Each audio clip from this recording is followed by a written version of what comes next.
The forest was quiet when three friends set up camp deep among the pines, far from roads, far from town.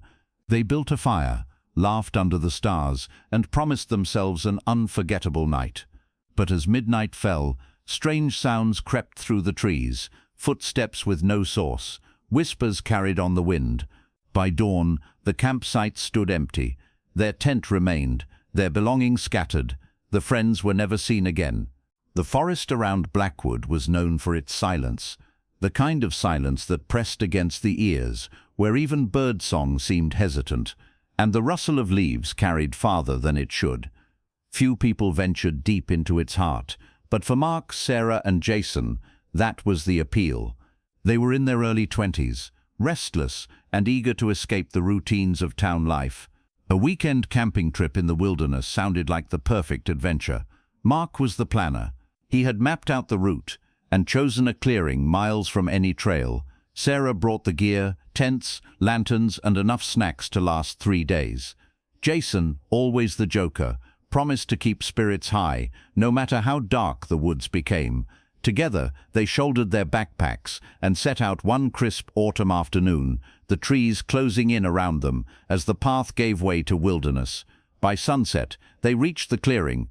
It was a perfect circle surrounded by towering pines, the sky above barely visible through the canopy. The air was cool, carrying the faint smell of damp earth and moss. They pitched their tent, gathered wood, and soon had a fire crackling. Laughter filled the night as they cooked over the flames, trading stories and daring each other to wander into the dark tree line. Jason told ghost stories, his voice dropping low and dramatic, making Sarah roll her eyes and Mark chuckle. "This place is creepy enough without you adding to it," Sarah teased. But even she had to admit, the forest felt different once the firelight faded into the trees. The shadows were thicker, the silence deeper. It was as if the woods were listening. At around midnight, the first sound came, a sharp crack of a branch breaking underfoot. All three froze, glancing toward the trees. Mark shined his flashlight into the darkness, the beam cutting across trunks and brambles, but nothing moved. "Probably a deer," he said, forcing a calm he didn't feel. Still, unease lingered. They drew closer to the fire, their voices hushed now, laughter gone. Minutes passed, and the forest settled again. Sarah exhaled, relaxing slightly, when another sound carried through the air, soft, deliberate footsteps circling the clearing.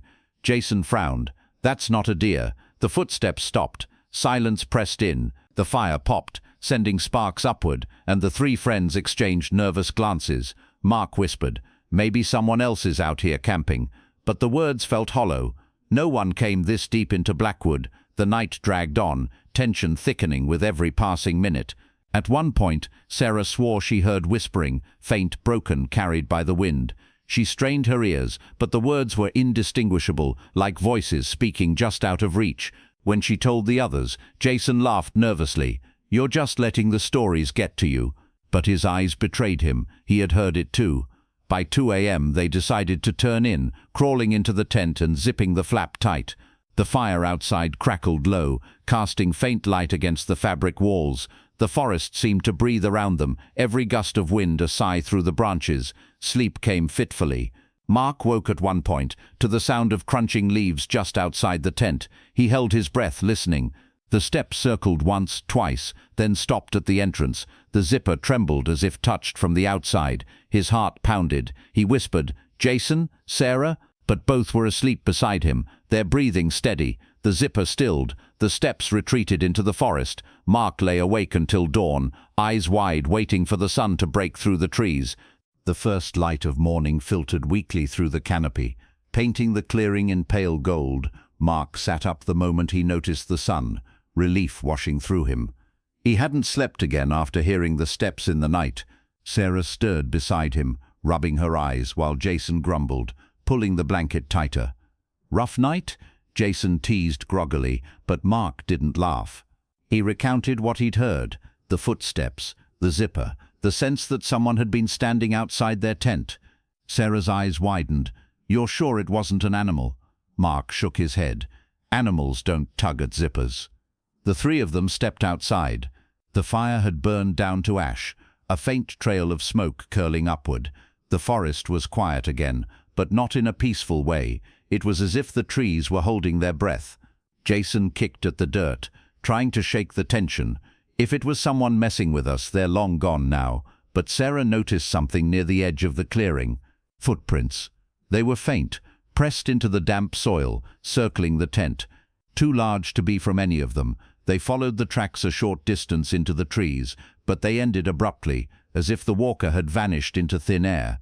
"This doesn't make sense," Sarah whispered. Mark wanted to pack up and leave, but Jason insisted on staying. "We came out here for 2 nights. I'm not letting some creepy noise ruin it. Besides, maybe it's just hunters or another group camping." Against their better judgment, they agreed to stay, though the mood shifted. They spent the day exploring shallow streams nearby, gathering wood and trying to laugh off the unease. Still, Sarah kept glancing back at the clearing, certain they were being watched. By dusk, the fire was burning bright again, and Jason tried to lighten the mood with jokes and exaggerated ghost stories, but even his voice lacked conviction. As the night deepened, the forest closed in once more, shadows thickening, silence stretching. Around midnight, the noises returned. This time it wasn't just footsteps, it was whispers, distinct, layered, coming from the tree line. The voices were too soft to understand, but the tone was unmistakable, coaxing, inviting. Sarah gripped Mark's arm. "They're talking to us." Jason's face paled. "It's the wind," he said, but his voice cracked. The whispers grew louder, weaving together until a single phrase emerged. "Come with us." Mark jumped to his feet, shining his flashlight toward the sound. The beam cut through the trees, illuminating only branches and fog, yet the voices stopped instantly, as if the light had silenced them. They sat in tense silence for the next hour, waiting, listening. The forest remained still, the only sound the crackle of the fire. At last, exhaustion overtook them, and they retreated into the tent, but sleep offered no escape. Jason woke to the sound of movement again, this time inside the clearing. He lifted the corner of the tent flap just enough to peer out. His blood ran cold. Shapes moved among the trees, dozens of them, pale outlines, human-like but indistinct, shifting in and out of the shadows. They didn't walk so much as glide, circling the camp with silent purpose. Jason's hand shook as he zipped the flap shut again. His voice was barely a whisper as he shook the others awake. "We're not alone out there." Sarah's eyes widened in terror, but before she could speak, a sound split the night, a child's laugh, high and brittle, echoing from the tree line. The 3 friends froze. The laugh came again, closer this time, then a third time directly outside the tent. Mark gripped the flashlight, his hands slick with sweat. None of them dared to move, and then as suddenly as it began, the forest fell silent once more. The silence after the laughter was worse than the sound itself. Mark, Sarah, and Jason sat frozen in the tent, barely breathing, as if the faintest movement might draw something closer. The fabric walls trembled with every gust of wind, each shadow cast by the fire outside, shifting like a figure waiting to step in. Finally, Jason whispered, "We can't just sit here. If something's out there, we need to scare it off." Mark shook his head violently. "No, whatever it is, it's not afraid of us." His voice was low, but Sarah caught the panic buried in it. The hours dragged on, and somehow they drifted in and out of restless half-sleep. When the first pale light of dawn reached the clearing, they stumbled out of the tent, their faces drawn and eyes hollow from fear. The fire had burned out completely, leaving only cold ash. They scanned the clearing. Nothing seemed out of place until Sarah noticed the trees. On 3 separate trunks, deep marks had been carved during the night. Each mark was the same, a rough symbol that looked like an eye. Beneath one, crudely etched words spelled out, "We see you." Sarah clutched her chest. This wasn't here yesterday." Jason forced a laugh, but it cracked halfway. "Maybe someone's playing a prank. People hike out here, right?" But Mark shook his head.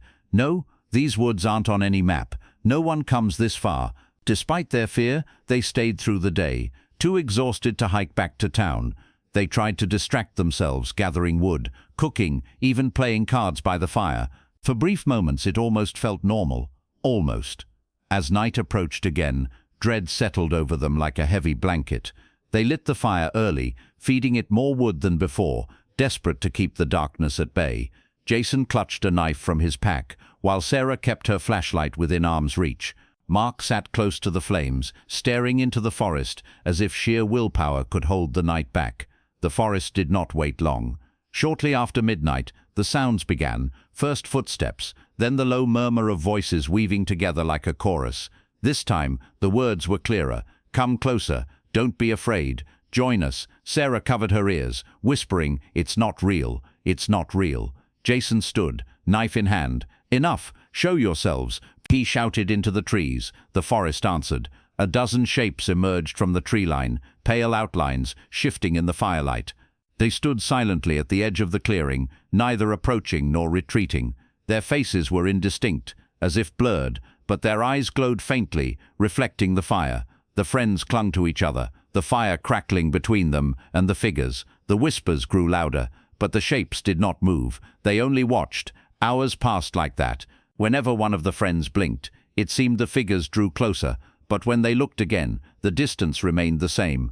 By the time the sky began to lighten with dawn, the figures had melted back into the forest, leaving no trace. Exhaustion weighed heavy on all three, but so did realization. Mark spoke first, voice hoarse. "We can't stay another night. If we do, we won't make it out." They packed quickly, shoving belongings into bags with trembling hands.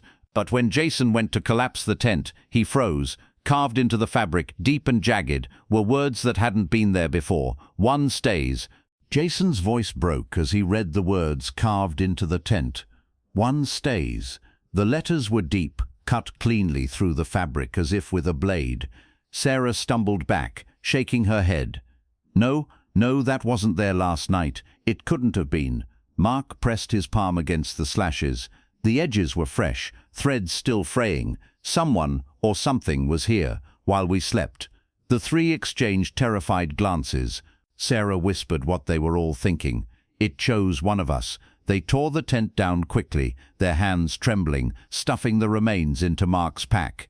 Every sound of the forest, every crack of a twig, every rustle of wind made them flinch. The decision was unspoken. They had to leave. The trail back to town was faint, nearly swallowed by the forest. Mark led, his map crumpled in one hand, though he barely looked at it. Sarah followed close, her eyes darting to every shadow. Jason brought up the rear, knife still clutched in his fist. At first the forest seemed silent, then came the whispers again, faint, broken, weaving through the trees. "One stays, one stays," Jason muttered. "Ignore it, just keep walking." But the whispers grew louder, closer, circling them as they moved. Shadows shifted in the corners of their vision. Pale figures appeared between the trees, keeping pace, never closer than a few yards. Hours passed, yet the forest seemed endless. Mark checked his compass, his voice tight. "This doesn't make sense. We should have reached the ridge by now." Sarah's voice cracked.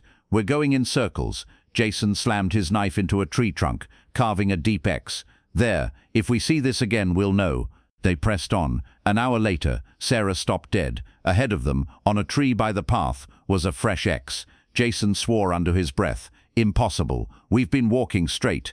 Mark's face paled. "It's not the forest. It's them. They're keeping us here." Panic surged. Sarah dropped her pack, clutching her head. "We'll never get out. They won't let us leave." The whispers swelled in response, dozens of voices now, chanting the same phrase, "One stays." That night, with no way out, they set camp again. The fire was smaller, their wood nearly gone. They huddled close, too terrified to sleep.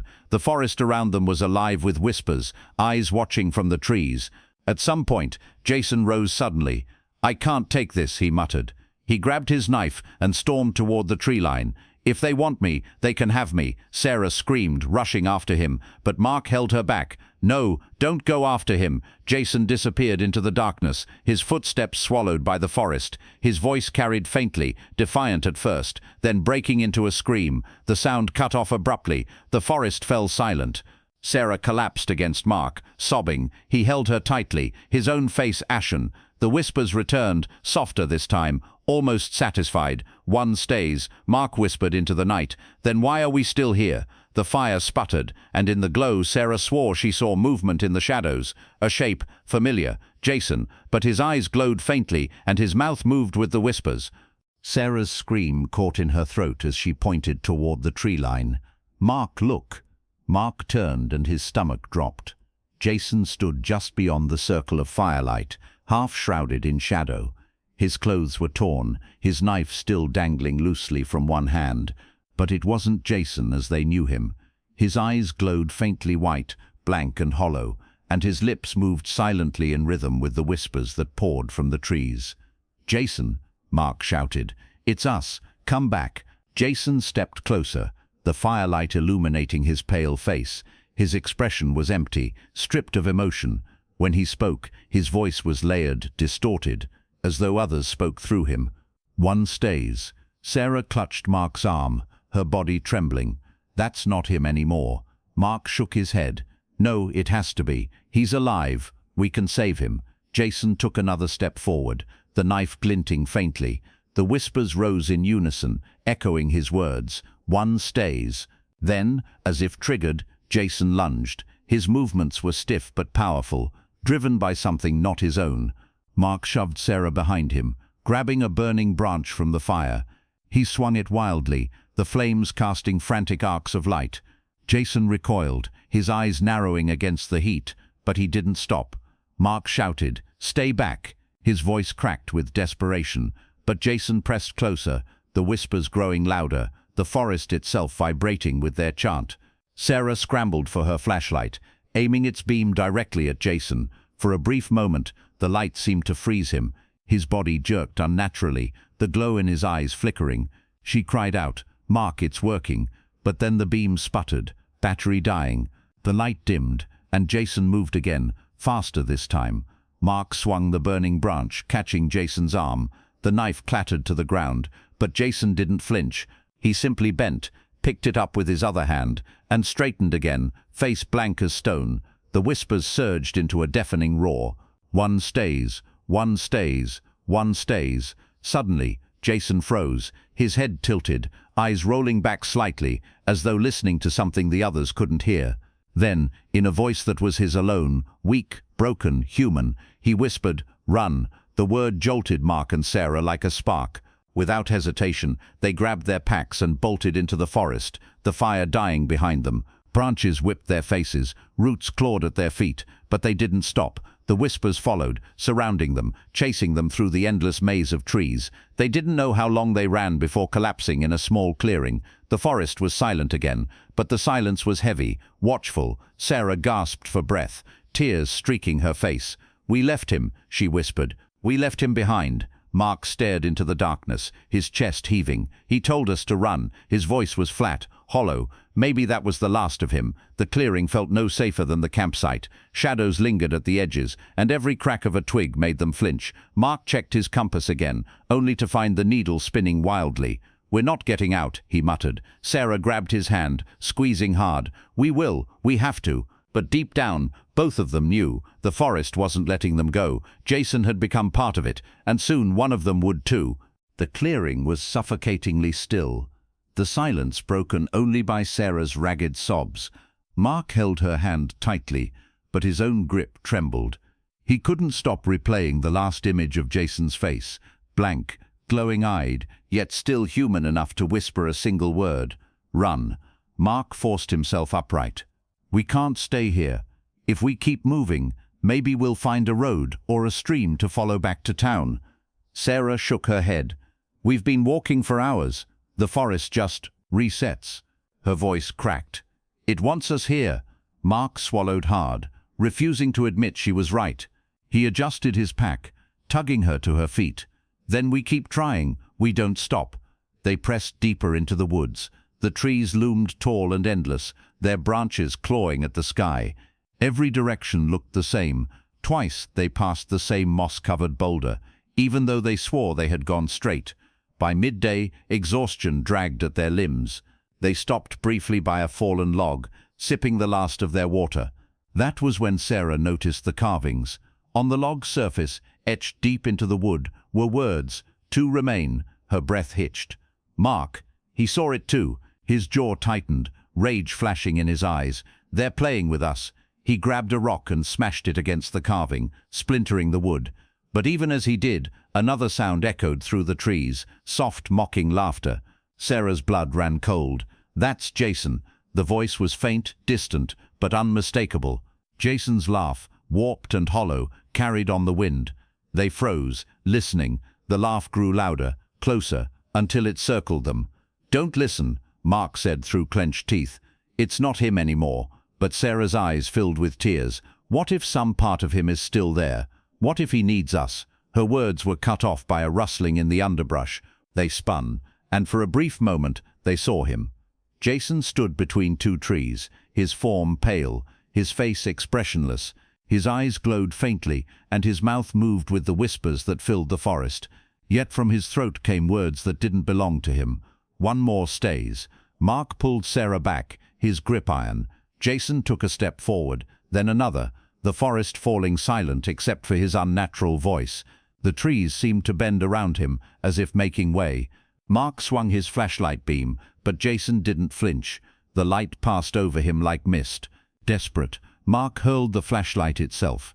It struck Jason square in the chest and passed straight through him, clattering to the ground. Sarah screamed. Jason's form flickered, then dissolved into the shadows. The whispers roared, deafening, overlapping until they blurred into one endless chant. "One more stays. One more stays." Mark and Sarah fled again, stumbling through the maze of trees. Branches tore at their clothes, roots tripped their steps. At last they burst into another clearing. Relief flickered for a moment, until they realized it was the same clearing they had camped in 2 nights before. Their fire pit still smoldered faintly, though they hadn't lit it since fleeing. The tent was gone, but carved into the dirt in massive letters was a new message. 2 remain. 1 will stay. Sarah fell to her knees, sobbing. Mark stared at the words, his mind unraveling. He knew then what the forest wanted. It wouldn't release them until one of them was left behind. Mark stared at the dirt where the words were carved, the letters so deep they seemed burned into the earth itself. 2 remain. 1 will stay.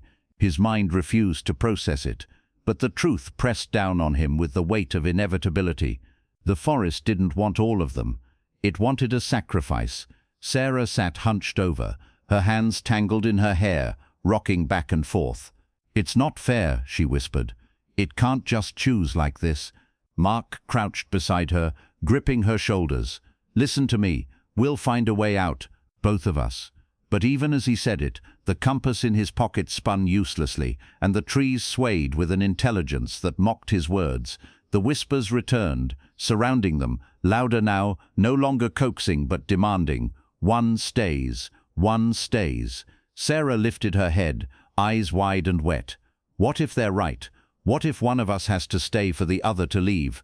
Mark shook his head furiously. "Don't say that. That's what they want us to believe." But deep down he wasn't sure. That night they built a small fire with the last of their wood. The light flickered weakly, barely piercing the darkness, pressing in from all sides. Every crack of a branch sent their hearts racing. Every gust of wind carried faint voices. Around midnight, the forest came alive again. Shapes moved between the trees, dozens of pale figures gliding closer. Their eyes glowed faintly, their whispers swelling into a unified chant. At the front stood Jason. His face was pale, his body flickering like a dying flame. His eyes locked onto Mark and Sarah, empty yet somehow accusing. He raised his hand, pointing toward them. The chant grew louder.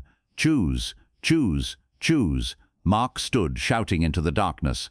"We're not choosing. You can't make us." The fire sputtered, nearly dying. Sarah clutched his arm, tears streaming. "Mark, what if they don't need us both?" Jason stepped closer, his voice layered with the whispers. 1 stays, 1 leaves. The pale figures behind him surged forward, stopping just short of the firelight. Their presence was suffocating, pressing on the friends like a physical force. Mark grabbed Sarah's hand. "Run," he shouted. They bolted into the trees, crashing through underbrush, branches tearing at their skin. The whispers chased them, louder, angrier, the chant twisting into a roar. 1 stays, 1 leaves. They ran until their lungs burned, until Sarah stumbled, nearly collapsing. Mark pulled her up, but when he looked around, his stomach dropped. They were back in the same clearing. The fire burned again, though they had left it behind. Jason stood waiting, the pale figures arrayed behind him like an audience. This time, words were carved into the ground anew. "Choose now." Sarah clutched Mark's hand, her body trembling. "They won't let us both go," she whispered. "One of us has to stay." Mark stared at the words, rage and despair colliding inside him. He wanted to deny it, to fight, but the forest had already made its rules clear, and Jason's hollow eyes seemed to confirm it. There would be no escape unless a choice was made. The clearing pulsed with an unnatural energy, as if the ground itself demanded resolution. The pale figures closed in, their hollow eyes glowing, their whispers fusing into a single demand: choose now. Mark's chest heaved. He looked at Sarah, who clutched his arm with desperate strength. Her face was streaked with tears, her voice raw. "Mark, they won't let us both go. You know it." He shook his head violently. "No, we'll find a way. We just have to hold on." But the forest answered with a guttural roar, the sound of dozens of voices layered together, vibrating through the trees. Jason stood at the front, his body flickering like smoke, his pale eyes fixed on them. Slowly he raised his hand again, pointing directly at Sarah. Her grip tightened on Mark's arm. "It chose me," she whispered. Her voice broke. "Mark, maybe this is the only way." "No." Mark's voice cracked. He pulled her closer, holding her as if sheer force could keep her safe. "I'm not letting you go, do you hear me? I'm not losing you too." But the whispers surged louder, the pale figures pressing closer, their chant relentless. One stays, one leaves. The ground shook. Trees bent unnaturally, their branches stretching like skeletal hands. The fire in the clearing flared, its flames twisting into shapes, faces screaming silently, mouths open wide. Sarah sobbed, her body trembling. "If one of us doesn't stay, they'll take us both. You know it's true." Mark's eyes filled with tears. Rage and despair warred within him. He turned toward Jason, shouting, "Take me then. Leave her alone." The chant faltered, just for a moment. Jason tilted his head, his hollow eyes glimmering faintly. For the briefest instant, something human flickered across his face. Then the whispers returned, louder, suffocating. "One stays, one leaves." Mark clutched Sarah's face in his hands. "Run when I tell you," he whispered fiercely. "Don't stop. Don't look back." Her eyes widened. "No, Mark, don't." He pressed his forehead to hers. "I love you." Then he turned, stepping forward, placing himself between her and the advancing figures. His voice rang out, raw and defiant. "I choose to stay." The forest erupted in sound. The figures surged forward, surrounding him, their whispers rising into a deafening roar. Sarah screamed, reaching for him, but an unseen force shoved her backward, away from the circle. The last thing she saw was Mark's face, lit by the glow of 100 pale eyes. His expression was calm, resolved. Then the shadows swallowed him whole. The roar ceased. The clearing fell silent. The figures melted back into the trees, Jason vanishing with them. The fire sputtered and died, leaving only smoke. Sarah collapsed to her knees, sobbing, the silence pressing in. Slowly she realized the forest had changed. The trees no longer loomed with malice. A faint path stretched ahead, clear and straight. She stumbled forward, her body trembling, and followed it. Hours later, she emerged from the tree line onto the road leading back to town, but she was alone. When search parties arrived days later, they found the abandoned campsite, the torn tent, and strange carvings in the dirt. They never found Mark. Locals whispered that Blackwood had claimed him, just as it had taken others before, and some nights, when the wind carried just right, campers swore they could hear a voice in the trees, whispering faintly, "One stays." The Blackwood forest still stands, silent and watchful. Hikers who dare venture too deep speak of whispers that follow them, of shapes moving just beyond the light. Sarah returned alone, but she never spoke of what she saw. Mark Harper was never found. Some say his voice still echoes in the trees, calling out from the darkness. In Blackwood one always stays, and the forest never forgets.